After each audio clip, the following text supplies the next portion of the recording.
sangue se vende, doutor? Não se vende. Isso também é proibido por lei. O doador não é pago e o sangue não é vendido. Tá, tudo bem, o sangue não é vendido, né? Ah, eu quero ganhar um dinheirinho e vou ali vender meu sangue. Não pode, não.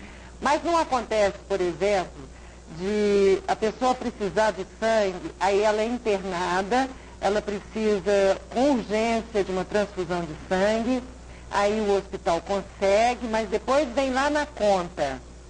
Não vem escrito, sangue custou tanto, mas vem o procedimento, a mangueirinha que fez a retirada de sangue, não sei o que fez a retirada de sangue, aí vem, a conta está enorme.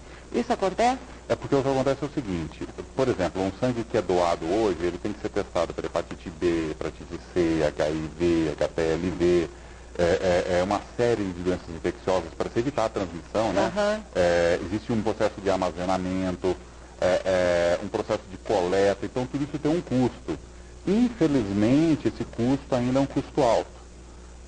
Uma estrutura, um banco de sangue, ele tem um custo de funcionamento muito alto.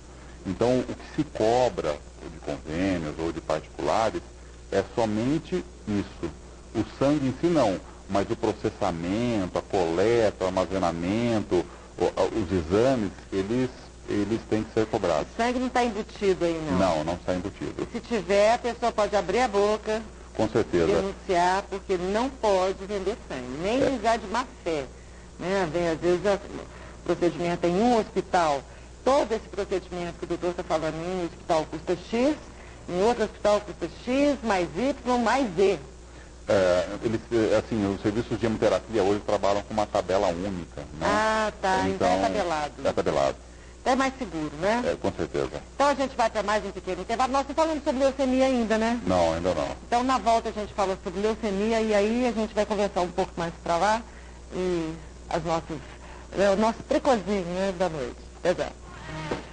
Estamos hoje falando sobre anemia com o Dr. Renato Sampaio Tavares e faltou a gente falar sobre leucemia. Como é que está o tratamento da leucemia hoje, doutor? Então, esse foi um dos outros grandes avanços da medicina nos últimos anos. Hoje o paciente que tem leucemia, que é uma doença grave, não tenha dúvida, Leucemia é câncer no sangue? Posso dizer assim? A gente poderia generalizar dessa maneira, mas assim, existem leucemias agudas e crônicas. Isso é importante a gente diferenciar bem, porque o comportamento é totalmente diferente. Existem leucemias crônicas, por exemplo, como a leucemia linfóide crônica, que a maioria dos casos não precisa nem ser tratado. Olha. Então, porque, né, isso dá muito em pessoa idosa, e coitado, aí vai o idoso lá, foi no médico, porque a família insistiu para cuidar do vovô, chega lá, leucemia. Mas a leucemia linfóide crônica, que é uma leucemia que quando nos estadios iniciais, que é a maioria dos casos, ela não precisa nem ser tratada. A leucemia mieloide crônica é uma que hoje é tratada. Não precisa nem ser tratada?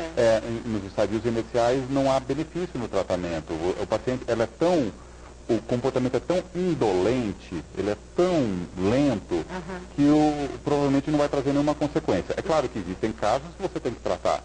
Mas eu estou dando exemplo de um tipo de leucemia que muitas vezes você não precisa tratar. Como é que chama? Leucemia linfóide crônica. E ela dá só em pessoas idosas? Ela é mais comum em idosos, bem mais comum. Ela é típica de idosos. E qual que é a leucemia que já é mais preocupante?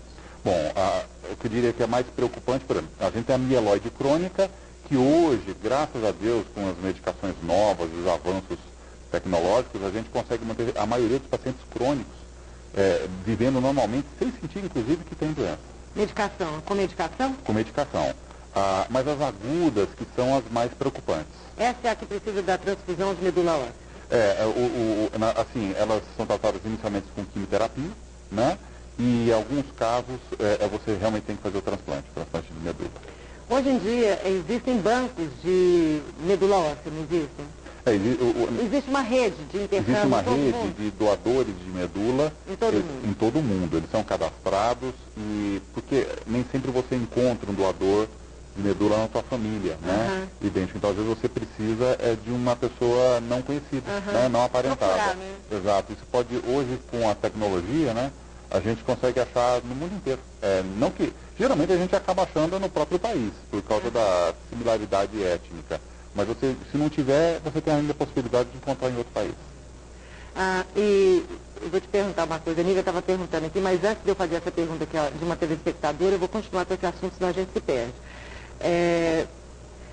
A medula óssea, às vezes a pessoa fala, eu não vou ser doador de medula óssea não, porque imagina se eu vou lá doar minha medula óssea. Mas não é uma coisa complicada de se doar, de maneira não é? nenhuma. Como é que se faz a doação da medula óssea? Então, existem duas maneiras. Você pode fazer a doação, né? Quer dizer, na verdade, quando você vai ser doador, vai se cadastrar, você tira só uma amostra de sangue Só um simples para saber assim, o seu perfil de antígenos que você tem, se você pode ser doador ou não.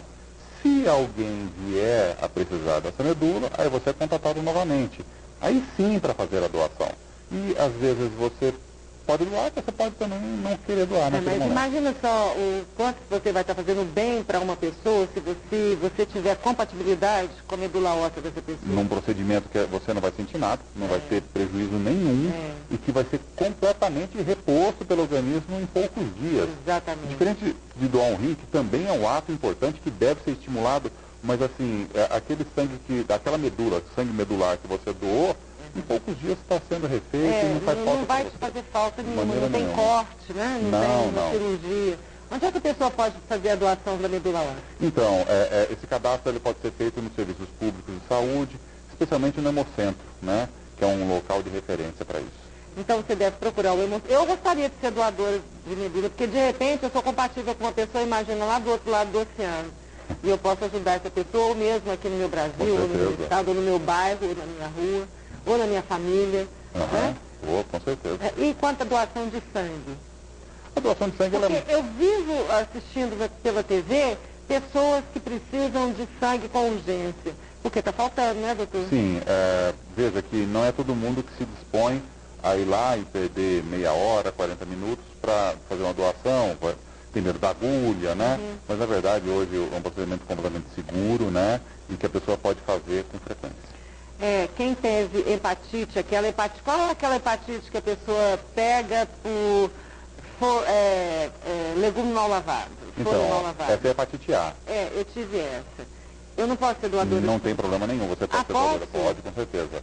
Então é a hepatite B ou C que geralmente impedem a doar.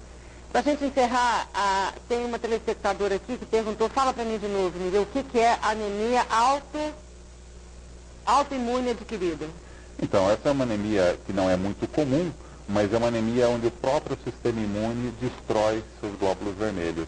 Olha, seu próprio corpo destrói seus glóbulos vermelhos. E aí, que tristeza. Mas tem tratamento, assim, é uma anemia que dá um pouquinho mais de trabalho, mas tem tratamento e muitos pacientes podem, inclusive, ficar curados. O importante é que todo tipo de anemia tem tratamento. O importante é que todo tipo de anemia tenha tratamento e que toda anemia seja investigada sem se fazer o tratamento empírico. Não, eu vou tomar um remedinho para anemia. Eu acho que a gente deve saber qual é a causa da anemia primeiro, né? A maioria das anemias não é grave, mas vale a pena a gente investigar. Então tá.